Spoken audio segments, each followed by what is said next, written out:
మాకు ఎటువంటి కష్టం వచ్చినా మా వెంటున్నాడు, ప్రతి దానికి మా పక్కకు నిలబడ్డాడు. ఇవాళ వీడొచ్చి వాడొచ్చి డబ్బులు ఇస్తా, మద్యం ఇస్తా, నేను ఇంత వస్తా, సంఘం కంత ఇస్తా, కులం కింత ఇస్తా అని చెప్పినా వారు మాట నమ్మలేదు, మనల్ని నమ్మిరు. 5 సంవత్సరాలుగా వెన్నంటి ఉన్నటువంటి వ్యక్తికే ఓటేసారు. అది కష్ట ఫలితం. అన్న ఎలక్షన్ లో ₹1 ఖర్చు పెట్టలా, బూత్ ఖర్చు లేదు, మద్యం లేదు, ఓటుకు నోటు ఇచ్చేదే లేదు.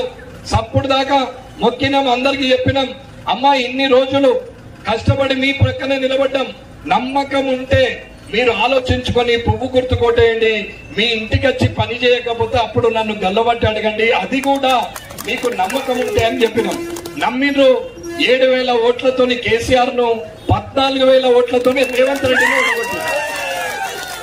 అంటే సాధ్యం కాంది ఏమన్నా ఉన్నదా అన్న? ఏదన్నా ఉన్నదా? సాధ్యం కాంది. సాధ్యమే, అన్ని సాధ్యమే. రాజకీయంలో డబ్బే పరమావధి అని అంటున్నారు. అన్నా నేను అంబేద్కర్ సాక్షిగా చెప్తున్నా, ఆయన రాసిన రాజ్యాంగం సాక్షిగా చెప్తున్నా, ₹1 ఖర్చు పెట్టకుండా కూడా రాజకీయంలో గెలవచ్చు. కానీ 5 సంవత్సరాలు ప్రతి నిమిషము ప్రజలకు కష్టం వచ్చినప్పుడు కనీసం పక్కకు నిలబడి ఓదార్చి ఏం జరిగిందని తెలుసుకొని నేనున్నా పని చేపిస్తా అని చెప్పి మన బండి మీద ఎక్కించుకొని పోయి మనం ఛాయ్ తాగిపించి, మనం మంచినీళ్లు తాగిపించి వాళ్ళకు పని చేపిస్తే ఖచ్చితంగా గెలవచ్చు. ఇది నిజం. ఇది 5 సంవత్సరాలు నిరంతరం జనంతో ఉంటే అవుతుంది.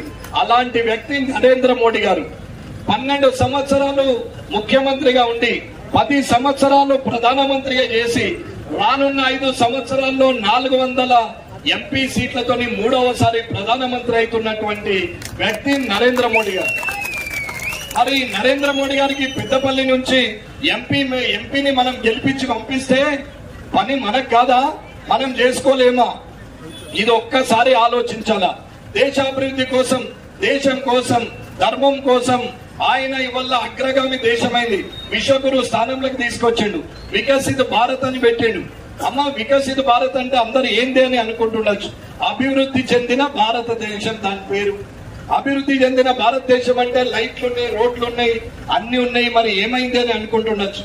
అది కాదు. అమెరికాకు, ఆస్ట్రేలియాకు, జపాన్ కు వేరే దగ్గరికి చదువుకున్నటువంటి వ్యక్తులు వెళ్లి ఉద్యోగాలు చేస్తున్నారు. చదువుకోలేని వాళ్ళు దుబాయ్, మస్కట్, సౌదీ అనుకుంటా, ఖతార్ అనుకుంటా, దోహా అనుకుంటా వాళ్ళు లేబర్ పని మీద అక్కడికి వెళ్తున్నారు. రానున్న 5 ఏళ్లలో అక్కడున్న మన వాళ్ళు ఇక్కడికి వచ్చి ఉద్యోగం చేస్తారు, అంతకన్నా ఎక్కువ జీతంతో. ఇకపోతే అక్కడున్న పిల్లలు వచ్చి మన భారతదేశంలో ఉద్యోగాలు చేసే పరిస్థితి వస్తుంది. అది అభివృద్ధి అంటే. ఇది నిజం.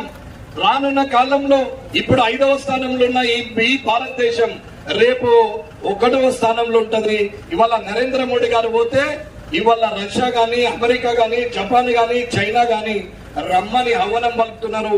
ఇవాళ రామ మందిరం ఇక్కడ కడితే ఒకప్పుడు అక్కడికి బొట్టు పెట్టుకుంటే కూడా బొట్టు తీసేయాలని చెప్పినటువంటి దుబాయ్ షేకులు ఇవాళ అక్కడ మంచి గుడిని కట్టి నరేంద్ర మోడీ గారిని పిలిచి వల్ల ఇనాగ్రేషన్ చేపించింది.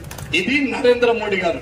అమ్మ ఆలోచించుకొని నిర్ణయం తీసుకొని పెద్దపల్లిలో ఎంపీగా నరేంద్ర మోడీ గారి అభ్యర్థిగా అనుకొని ఎవరు నిలబడ్డా ఖచ్చితంగా కమలం పువ్వుకు ఓటేసి గెలిపించాలని కోరుకుంటూ, ఆ దొరచ్చిండు, ఈ రెడ్డొచ్చిండు, ఈ కథ మొదలైంది అని చెప్పి ఏమి చెప్పినా, రొచ్చు డైలాగులు చెప్పినా, రొచ్చు రాజకీయం చేసినా, అవినీతి ఆరోపణలు, పట్టణాన్ని హామీలు నోటికి వచ్చినట్టు మాట్లాడే విధానం ఏదున్నా అది నమ్మాల్సిన అవసరం లేదు.